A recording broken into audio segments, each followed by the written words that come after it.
Good afternoon, students. Today we'll finish our last chapter, the ant explorer. Okay? This is about one ant, what he is thinking and what he is doing. So, shall we start? Okay.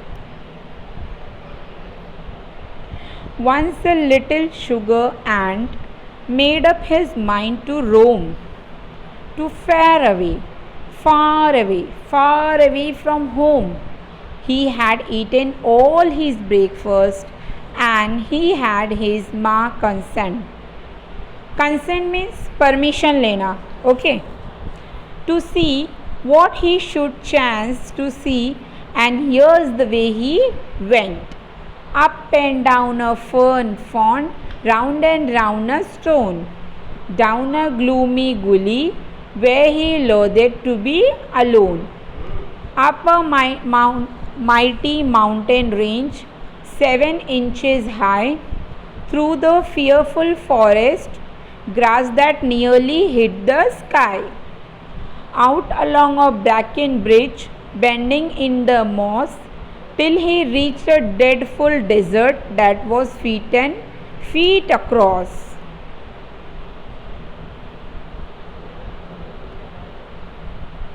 Thus a dry, deserted desert and a trackless land to tread. He wished that he was home again and tucked up tight in bed. His little legs were wobbly, his strength was nearly spent, and so he turned around again, and here's the way he went.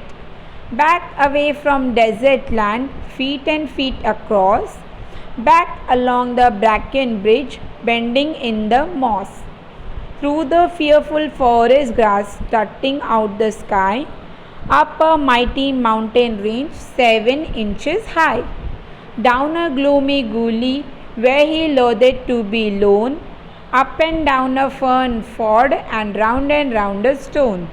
A weary ant, resolved no more to roam. He scratched up the garden path and popped back home.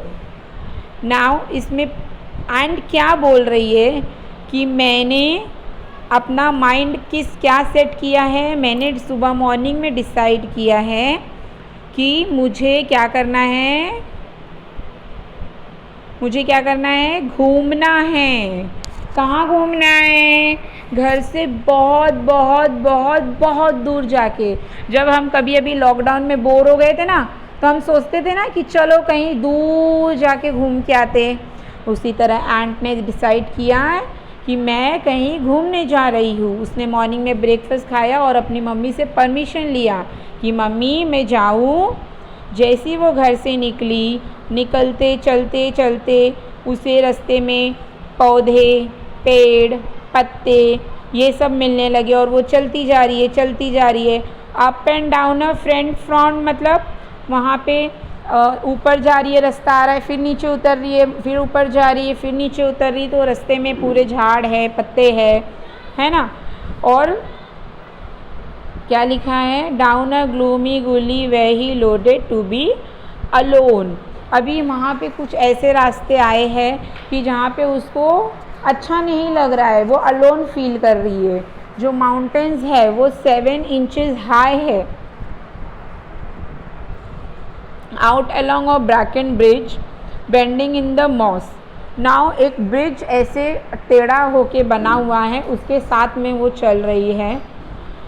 Moss means छोटे plant, गीली मिट्टी, है ना. जब हम कहीं झाड़ की तरफ, जंगल की तरफ बढ़ते हैं कदम, वहाँ पे अलग अलग तरीके की मिट्टी मिलेगी आपको. कहीं सूखी रहेगी, कहीं गीली रहेगी. अलग अलग तरीके की ट्रीज़, पौधे, लीफ, कहीं कांटे वाले झाड़ होंगे, कहीं अच्छे होंगे, कहीं ग्रास होगा. इसी तरह से वो अप एंड डाउन करके जा रही है. वो बता रही है कि अब मैं इतनी थक गई हूँ चलते चलते, इतना मैं थक गई हूँ. और वो देखते हुए जा रही है माउंटेन की तरफ कि मैं इतनी थक गई हूँ कि मेरा मन कर रहा है, आई विश, काश ऐसा होता कि मैं अपने घर चली जाती और अपने बेड पे सो जाती. और मेरे पैर इतने दर्द हो रहे कि मेरे पास अब कुछ भी एनर्जी नहीं है।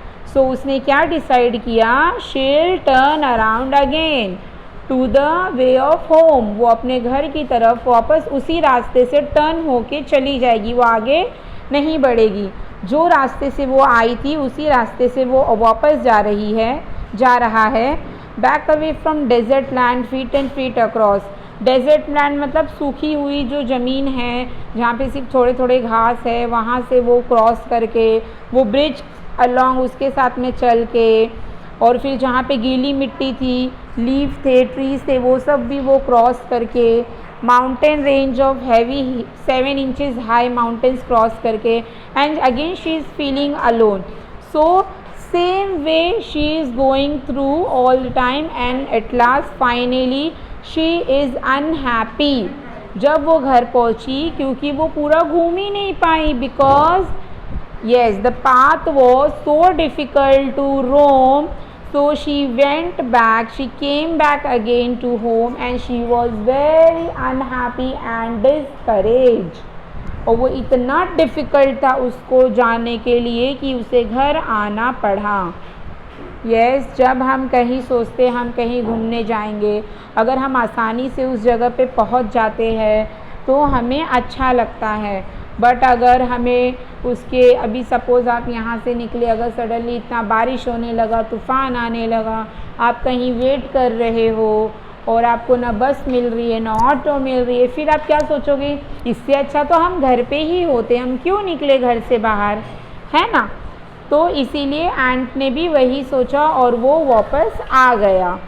Now this poem you have to write in your notebook, English notebook, and I will send you all the notes that also you have to write in your English notebook. Here we are ending our English portion. Okay, thank you.